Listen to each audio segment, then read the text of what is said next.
एक शाम प्राची टीवी पर सीरियल देख रही होती है। तभी उसकी सास वहां आती है। अरे सीरियल में तो ऐसे मग्न है जैसे आज रात का खाना पड़ोसी आकर बनाएंगे। मुझे पता ही नहीं था आपने अपने बेटे की शादी पड़ोस में भी की हुई है। हैं? मतलब? मतलब इस घर में सारा काम बहू ही करती है, आप तो सिर्फ खर्राटे मारती हैं। अच्छा जी, फिलहाल तो तुम आराम फरमा रही हो, चलो जाओ, ये मेरे टीवी देखने का समय है। आहा, इसीलिए मुझे भगाया जा रहा है। सॉरी, अब तो बिल्कुल नहीं जाऊंगी। प्राची की इस बात पर दोनों सास बहू के बीच टीवी रिमोट के पीछे बच्चों जैसे छीना झपटी शुरू हो जाती है, जिसके बीच श्लोक भी काम से घर वापस आ जाता है। हाँ, आज मेरी चूहे बिल्ली की जोड़ी किस बात पर झगड़ रही है? अरे तेरे बीवी मुझे टीवी ही नहीं देखने दे रही। अरे तुम्हारी मम्मी मुझे खाना बनाने के लिए फोर्स कर रही है। अरे वाह, ऐसे बेतुके रीजन पर तो बच्चे भी झगड़ा नहीं करते। अरे मुझे कुछ मत बोल, सब इसने ही शुरू किया है। हाँ हाँ, जैसे आप तो बहुत दूध की धूली है ना। अरे बस, दोनों चुप। प्राची जाओ, खाने की तैयारी करो। और माँ तुम छोड़ो, तुम्हें क्या बोलूं, शांति से अपना सीरियल देखो, मुझे दोबारा लड़ने की आवाज सुनाई नहीं देनी चाहिए।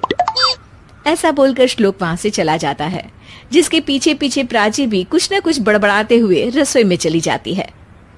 हाँ हाँ, सासू जी को तो कुछ बोलेंगे ही नहीं, बस मुझ पर ही हुक्म चलता है, खाना बनाओ, जैसे मैं इनके घर में खाना बनाने के लिए आई हूँ। इसी तरह शाम बीतती है और रात को श्लोक और प्राची की सास खाना खाकर सोने चले जाते हैं, लेकिन प्राची गुस्से में कुछ खाए बिना काम में ही लगी रहती है। इस घर में किसी को घंटा फिक्र नहीं पड़ता, मैं खाऊं या भूखी रहूं। प्राची कुछ देर के लिए रसोई से बाहर जाती है और जैसे ही वापस आती है तो वहां दूध का भरा ग्लास देखकर हैरान रह जाती है। फिक्र पूरी है, बस दिखाना नहीं है। प्राची दूध पीकर सोने चली जाती है और अगली सुबह एक बार फिर सास बहू का कार्टून नेटवर्क स्टार्ट हो जाता है। ये तुमने ही किया है। अरे अजीब जबरदस्ती है, मैं बोल रही हूँ मैंने कुछ नहीं किया। दोनों ने मिलकर पूरे घर को पागल खाना बनाया हुआ है। यहाँ कोई नॉर्मल इंसान तो रह ही नहीं सकता, इसीलिए अब पड़ोसी क्या रिश्तेदार भी घर आने से कतराते हैं। और सुन बेटे, तू भी चंगा, तेरी माँ भी चंगी, तेरी बीवी भी चंगी, रिश्तेदार। हाँ जी, आपको नहीं पता क्या, गंगाधर ही शक्तिमान है, रिश्तेदार ही। हाँ हाँ, बस समझ गया। कभी जानवरों जैसे लड़ेंगी तो कभी जुगलबंदी करेंगी। भाई मैं आप दोनों के बीच में नहीं फंसना चाहता। सास बहू की इस मनमौजी जोड़ी से परेशान होकर श्लोक अपना सिर खुजलाता वहां से चला जाता है। चलो अब मैं भी कीर्तन में जा रही हूँ। इस पर जैसे ही सास कमरे में अपना पर्स लेने जाती है तो वहां नाश्ते की प्लेट रखी देख मुस्कुराने लगती है और नाश्ता करके घर से बाहर निकलते हुए कुछ पैसे टेबल पर रख जाती है, जिसके कुछ देर बाद सिलेंडर वाला घर आता है। ओ मुरी मैया, मैं सिलेंडर के बारे में तो बिल्कुल भूल ही गई थी। घर खर्च के सारे पैसे भी मम्मी के पास है और श्लोक से बोला तो उल्टा 4 बात सुनाएंगे। प्राची ये सोच ही रही होती है कि अचानक उसका चेहरा चमक उठता है और वो घर में आकर इधर उधर देखने लगती है। तभी उसकी नजर टेबल पर रखे पैसों पर पड़ती है, जिन्हें वो सिलेंडर वाले को दे देती है। ये सब श्लोक देख लेता है। अच्छा बेटे, इतना बड़ा घोटाला, सबके सामने मैं तेरी दुश्मन और पीठ पीछे तेरी मेरी यारी।